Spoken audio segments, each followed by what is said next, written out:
পাকিস্তান রাগ করলা?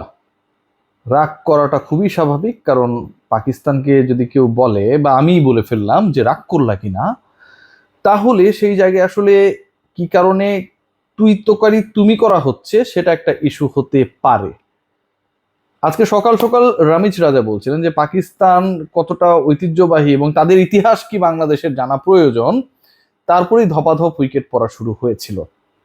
এই মুহূর্তে সিলেট টেস্ট যে জায়গায় দাঁড়িয়ে তাতে পেন্ডুলামের মতো যেন ঘুরছে যে আসলে কে জিতবে। বিশ্ব রেকর্ড গড়ে পাকিস্তান বাংলাদেশকে হারিয়ে দেবে, 437 করবে। টেস্ট ক্রিকেটের 149 বছরের ইতিহাসে যেই ঘটনা কখনো ঘটে নাই, সেই কাজটা কি পাকিস্তান বাংলাদেশের সাথে করবে কিনা, নাকি বাংলাদেশ টানা 2 সিরিজে পাকিস্তানকে হোয়াইট ওয়াশ করবে। এই যখন ডিসকাশনের পয়েন্ট এবং আলোচনাটা যখন এখানটায়, ঠিক তখন রাগ করা না করার ইস্যুটা শুরুতে বলার কারণটা হচ্ছে আজকে যেভাবে দিন কেটেছে, দুই দল যেভাবে খেলেছে, যেভাবে দিনের শেষ বিকেল বাংলাদেশ নিজেদের করে নিয়েছে, এবং তাইজুল ইসলাম আরো একবার প্রমাণ করেছেন বাঁহাতি স্পিনে তিনি বিশ্ব সেরাদের একজন, কেন সব ছাপিয়ে গেছে একজনের কল্যাণে। কে সে? মোহাম্মদ রিজওয়ান। আজকে তিনি মাঠে যেভাবে যা যা করলেন, যে ওয়েতে করলেন, যতভাবে করেছেন, যখন যখন করেছেন, ট্রাস্ট মি, এত কৌশল, এত চেষ্টা শাহরুখ খানও তার নতুন বা শুরুর সময়টায় যখন মুভি করতেন এত ট্রাই করতেন না। সময় ক্ষেপণের জন্য, মোমেন্টাম নষ্ট করার জন্য রিজওয়ান যেভাবে কিছুক্ষণ পরপর মাটিতে লুটিয়ে পড়ছিলেন, সেটা আসলে পুরো ম্যাচে আমার কাছে মনে হয় যে এটা ক্রিকেট খেলা হচ্ছিল না, তিনি যেন অভিনয় নেমেছেন। এবং আগামী বছরের মার্চ মাসের প্রথম সপ্তাহে যখন একাডেমি অ্যাওয়ার্ড দেওয়া হবে, অস্কার, সেখানটায় রিজওয়ান যেন তার নিজের অবস্থানটা পোক্ত করার জন্যই টার্গেট করেছেন সিলেট টেস্টে।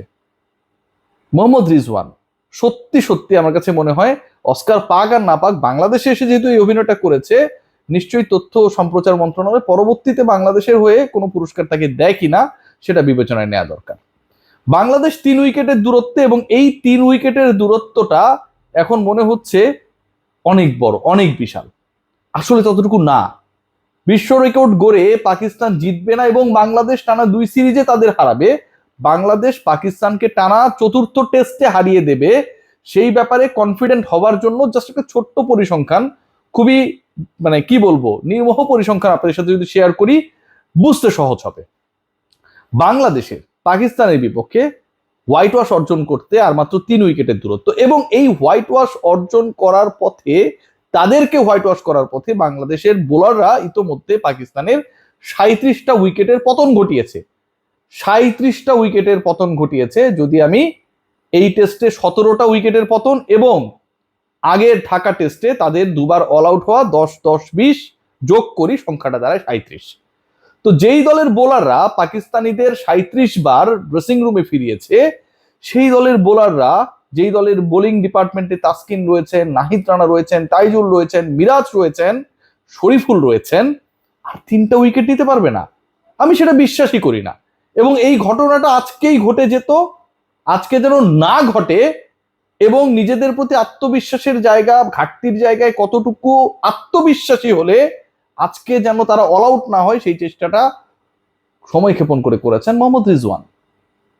বাংলাদেশের এই ম্যাচে হিরোকে, বাংলাদেশের তো একটা সময় মনে হচ্ছিল যে বাংলাদেশ যেন ম্যাচটা হারাতে যাচ্ছে, এই মুহূর্তে যে গলা বড় করেই আলোচনা করছি যে আর 3 উইকেটের দূরত্ব, বাংলাদেশের বিপক্ষে পাকিস্তান বিশ্ব রেকর্ড করতে পারবে না, বাংলাদেশ জিতবে, কালকে দুপুর 12টার মধ্যেই হয়তো আমরা সেই আনন্দ উল্লাস সুখ রোমন্থন করতে পারবো যে 40 উইকেট বাংলাদেশ পেয়ে গেছে 2 টেস্ট মিলিয়ে, এবং পাকিস্তানকে আমরা হোয়াইট ওয়াশ করেছি টানা 2 সিরিজে, সেই উপলক্ষটা এনে দিয়েছেন তাইজুল ইসলাম। খেয়াল করে দেখুন, 71-এ কাটা পড়া দুজন ব্যাটার, যেই দুজন আসলে 71-এর পর যদি আরেকটু আগাতে পারতো, ঠিক পাকিস্তানিরা 71-এ যদি আরেকটু আগাতে পারতো, তাহলে ইতিহাসটা অন্যরকম হবার একটা সম্ভাবনা থাকলেও থাকতে পারতো। আজকেও যেন ওই 71 রানটাই তাইজুল ইসলামের মাথায় বারবার ঘুরপাক খাচ্ছিলেন। শান মাসুদকে তিনি ফিরিয়েছেন এবং দারুণ পার্টনারশিপ করে বাংলাদেশের বিপক্ষে 134 রানসের যে পার্টনারশিপটা করলেন, সেখানটায় যেই আর্মারটা দিয়ে তিনি শেষ পর্যন্ত আঘাকে আউট করেছেন, এটা ছিল আমার কাছে মনে হয় আজকে সারাদিনে বাংলাদেশিদের এই টেস্টে বাংলাদেশ জিততে পারে সেই আত্মবিশ্বাসের সবচেয়ে বড় রসদ। আঘা, শান মাসুদ, বাবর আজম তিনজনকে ফিরিয়েছেন, তিনজন সেট ব্যাটারকে ফিরিয়েছেন, দুজন করেছেন 71, আরেকজন 47। 71 গুলো যদি কনভার্ট হতো 100-তে, 47 যদি 71-এ কনভার্ট হতো, বাংলাদেশের আজকে খবরই ছিল, কিন্তু সেই খবরটা শেষ পর্যন্ত হয় নাই। এন্ড অফ দ্য ডে এই স্বস্তিটা, 7 উইকেট হারানোর স্বস্তি, সেট পার্টনারশিপ 134 রানের, রিজওয়ান আঘার পার্টনারশিপ ভাঙা, সব স্বস্তিগুলো আসলে এন্ড অফ দ্য ডে এনে দিয়েছেন তাইজুল ইসলাম। যেমনটা তিনি ব্যাট হাতেও কম করেন নাই, 20-21 রানের সেই ইনিংসটা হয়তো বা ইনিংস গুলো হয়তো গুরুত্ব পাচ্ছে না, কিন্তু যদি পরিস্থিতি বিবেচনা করেন 116 রানে 6 উইকেট নেই, লিটন কুমার দাস 2 রানে অপরাজিত, তাইজুল ইসলাম পার্টনারশিপ করলেন 60 রান, বাংলাদেশ ওই সময়টায় ওই পার্টনারশিপে অ্যাড করলো। লিটন শেষ পর্যন্ত 126 রানে প্রথম ইনিংসে দারুণ একটা ইনিংস খেললেন, বাংলাদেশ লিড পেল 46 রানে পাকিস্তানের বিপক্ষে। Taijul played a very vital role, এবং 77 রানের পার্টনারশিপ সেকেন্ড উইকেটে মুশফিকুর রহিমের সাথে, তখনও তাইজুল ইসলাম সেই জায়গায় অপর প্রান্তে মুশফিককে সঙ্গ দিয়ে গেলেন, বল হাতে সকল সেট ব্যাটারকে আউট করার ক্ষেত্রে তার ঝুড়ি মেরা ভাগ। আগের ইনিংসকে আঘাকে আউট করেছেন, আর আজকে যেভাবে যেই বলে যে আর্মারটা মেরেছেন, আমার কাছে মনে হয় সেটা it could be moment of the day. যদি এই কথা বলি তাহলে মাহমুদুল হাসান জয় তিনি আবার মাইন্ড করতে পারেন। কেন তিনি মাইন্ড করতে পারেন সেই আলোচনাটা আসলে করা দরকার। মাহমুদুল হাসান জয় মাইন্ড করতে পারেন এই কারণে যে শান মাসুদের যে ক্যাচটা তিনি নিয়েছেন, এই ক্যাচটা আসলে ওই ফ্র্যাকশন অফ সেকেন্ডে নেয়া এবং তালুবন্দি করে একজন সেট ব্যাটারকে আউট করার ক্ষেত্রে বোলারের থেকে আমার কাছে মনে হয় ফিল্ডারের কৃতিত্ব, প্রখরতা, practice, application played a big role. Mind করতে পারেন আরো একজন লিটন কুমার দাস, তিনি লিটন যখন বাবর আজমের ক্যাচটা নিয়েছেন উইকেটের পেছনে লেগ স্ট্যাম্পের বাইরের বল, এবং এই টাইপের ক্যাচগুলো সাধারণত মিস হয়, হাতের ডানে বামে লাগে, অথবা লেগ দিয়ে 4 হয়ে যায়, এক্সট্রা রানস কোনোটাই হয় নাই। লিটন যেভাবে ওই একই তাইজুল ইসলামের বলে ওই ক্যাচটা নিয়েছেন, যদি শুধুমাত্র আবারও বলি যে কাউকে এককভাবে হিরো বলা হয়, আজকের ম্যাচে অন্য কোনো ঘটনা ঘটে নাই, তাহলে এই ছোট ছোট মোমেন্টগুলোকে অসম্মান করা হবে। What about Taskin Ahmed? খেলা যারা দেখেছেন হাইলাইটস গুলোতে এটা আসবে না ভাই।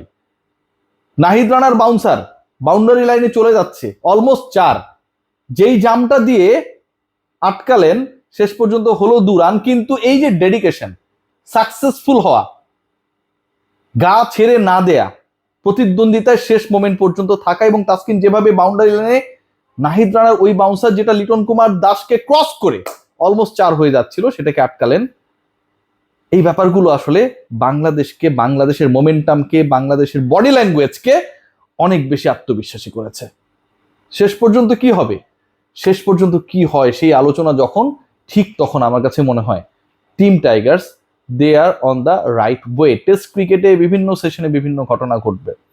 134-এর আঘার সাথে রিজওয়ানের পার্টনারশিপ যতটা অস্বস্তি ছিল, শেষ বিকেলে জোড়া আঘাতে তাইজুল যা করেছেন সেটা সেই অস্বস্তিকে দূরে ফেলে বিশাল একটা স্বস্তি ক্রিয়েট করেছে। কালকের সকালটা খুব গুরুত্বপূর্ণ, এবং 37টা উইকেট বাংলাদেশ নিয়েছে এই সিরিজে এখন পর্যন্ত পাকিস্তানিদের হোয়াইট ওয়াশ করতে বাকি আর 3 উইকেটের। আমি আত্মবিশ্বাসী সেটা আগামীকাল লাঞ্চের আগেই টিম টাইগার্স করে ফেলবে। সবাই ভালো থাকবেন।